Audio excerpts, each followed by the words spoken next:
Good morning and thank you for being here. This video is sponsored by the Nine of Swords. Nine of Swords. Explore your anxieties. Let's do it together. Alright, so the Nine of Swords. Today we're talking about self-sabotage. And we're going to talk about it in many different chapters. I'm just trying out a new formula and I hope it helps. I hope it makes it grounded and practical and helpful. When I see those subjects and when I identify and experiment with subjects, it's really difficult to keep to one or two things or to keep it linear, and I'm gonna tend to see all the things. So I'm gonna try to separate the pie into different slices and then, observe, witness what's happening. So, self-sabotage. This is a video that I've promised for months. This is the one I was supposed to start the channel and to start my transitions from teaching Reiki and having my online school to being public and open and free for everyone. And that video, I've done it maybe 5 times. I've written it many different times as well. And every time I try, I'm just not happy with the results.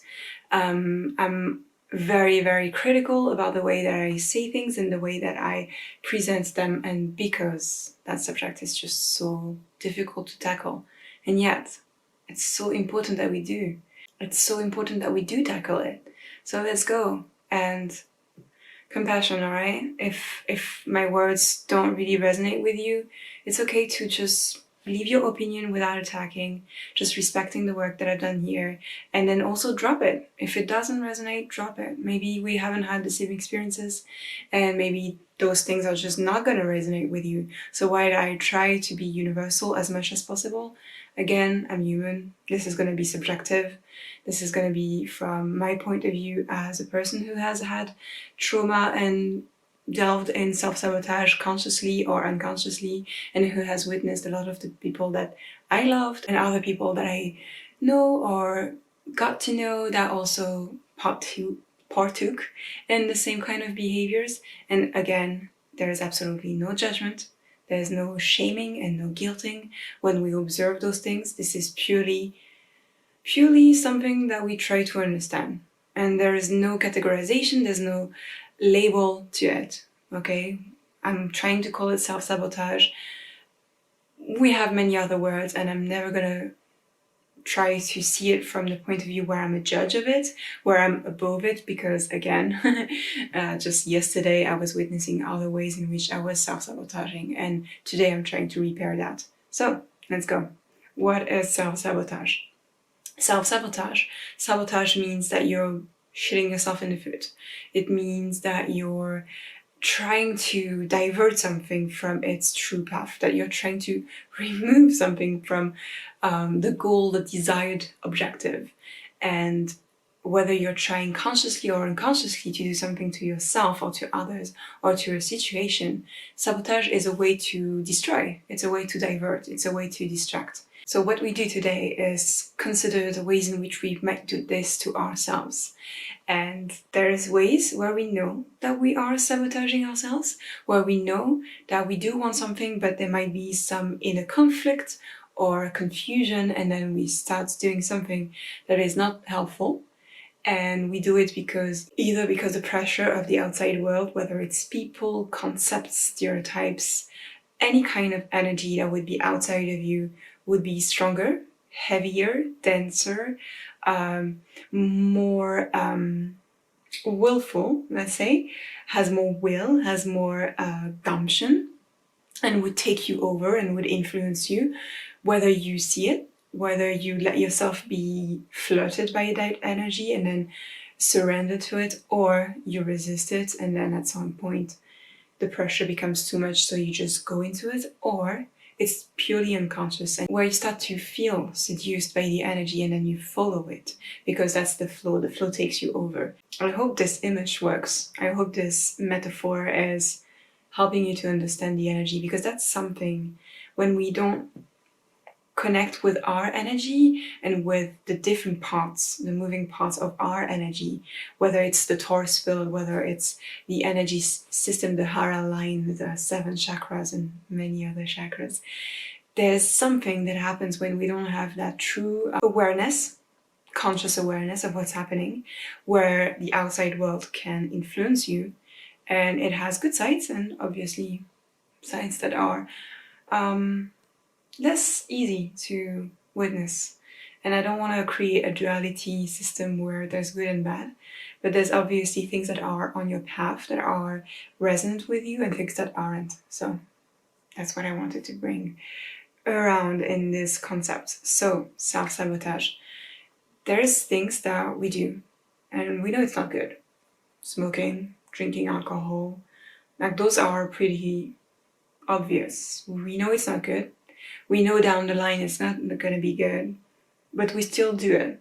Why? We all have reasons, right? Those reasons can be very good, very valid, because we're stressed. So the cigarettes, the nicotine, it helps us to calm down. Or we feel trapped by the society or the energy field that we're in, the work, the people. And so we need to cool and just like feel free and drink a lot of alcohol. There's different things. Those reasons are valid. It doesn't mean you're weak. It doesn't mean anything other than what you decide to make it mean, right? So again, choose the narrative, select the narrative that works with you, that resonates, that is also full of integral truth, integrity, that is authentic to you, that is not a lie. But there's other things that we do in life that are sabotaging, that are not good for us, but we don't know. And sometimes we do it and it's visible to people from the outside, or it's visible to you. And there's things that we just do not see because it's either confusing or because of the labels that have been assigned to it, because of the words that have influenced us. And we do things that are definitely not working for us. It might work for others, but they're not working for us. And we still continue doing it. And I don't think it's out of the intention of self-sabotaging, but it's very much the intention of either following pleasure, following our desires, thinking this is going to work out, and protection, depending on the person, depending on the situations, depending on the things that we talk about. Sometimes we do things that are sabotaging, that are not good for us, and we don't know it. And so how do we take ourselves out of that thing and just see it from the outside point of view, or from a clearer point of view? Because what's the true enemy, if we have to talk in polarity or opposites? What's the enemy? It's this lack of vision, this lack of clarity. So I'm going to tell you a little bit about my story. I'm a healer. I've been giving sessions to people. I've been witnessing their words, witnessing their emotions, and I worked with my psychic muscles, let's say, my tools, and I've delved into the sensitivity of those senses, right? So I've increased my ability to feel, to witness, to hear, and I can read between the lines of a lot of things. That's what we call a psychic. Everyone is able to do that. It will take different paths, it will be different tools, different gifts, but everyone has this ability should they decide to delve into it, to give it attention. It feels like it's much like a musical instrument, it's much like any kind of thing that needs to be practiced. So the more you practice it, the more you're gonna increase that sensitivity or that expertise. I'm a Scorpio, so because of my past stories, because of my childhood, my teenagehood and things like that, I'm able to read between the lines and to see things that people don't usually see. And I'm really good at doing it for others, not always for myself. Although I'm trying, right? I'm doing my best to turn that eye within and to see all the things. But when I worked with people, I feel in my body, I'm clairsentient. So for example, if someone says something to me and they're in a session with me where they've given me permission to witness their energy, then my body and my ears are mostly going to do the talking and tell me psychically what's happening for them. For example, a woman would be like, I don't know what's blocking me, or what's made for me, what's my path. And I'm gonna witness a muscle in my wrist that's gonna twitch, and it's a very specific location in the wrist, and it's on the left side, and it's gonna twitch and twitch and twitch and turn. And it's not like the muscle turns, but like the energy muscle, the energy body of that muscle is going to twitch and turn, and as it turns, it's going to give me a paragraph, or it's going to give me a whole scene that I'm going to see behind my ears, behind my eyes, and I'm going to see something that their dad told them when they were 8, and the reaction from how they felt to those words and what continued and snowballed into right now. So I'm going to witness all the ways in which, to protect themselves from the hurt of those words, they created different motions, not to feel that. And that's when the self-sabotage came through. So in order to protect themselves from feeling that they're a disappointment to their fathers, or feeling like they're not enough, or feeling like their authenticity is not witnessed and loved, they're going to create a little algorithm that's going to take them wherever they want to without that feeling. Right? Wherever they want to, because they never want to feel that way again. So that's the way I witness it. So whenever I was able to pinpoint those motions with the people that I was working with and witnessing, I would be mentioning what the psychic communication was telling me to tell them. And we would relive the experience. And most of the time, there was a specific location in the body, very specific, very pinpointed, that was kind of universal, like mostly universal, where I was able to put my energetic hands on it, send healing, and then we would be able to open more of that Pandora's box. So whenever some psychic connection was there, or there was need of an antidote to that being a part of the whole realm of straying from the path, we would be able to heal that, or to witness it, to hold it within our conscious awareness and give it healing. That location is something that I've been working with for people, and something that I don't usually see. I don't see people talking about this location. So we know the 7 chakras. We know the root, sacral, solar plexus, the heart, the throat, the third eye, and the crown. We know them. And there's many other chakras. And that was my work, that is my work as part of Vision School, where you learn about all the other chakras that have to do more with the higher self, the highest self, the actual merging between the human and the highest self. And that's part of my workshops. So you can dive into my workshops right now and start to attend Vision School.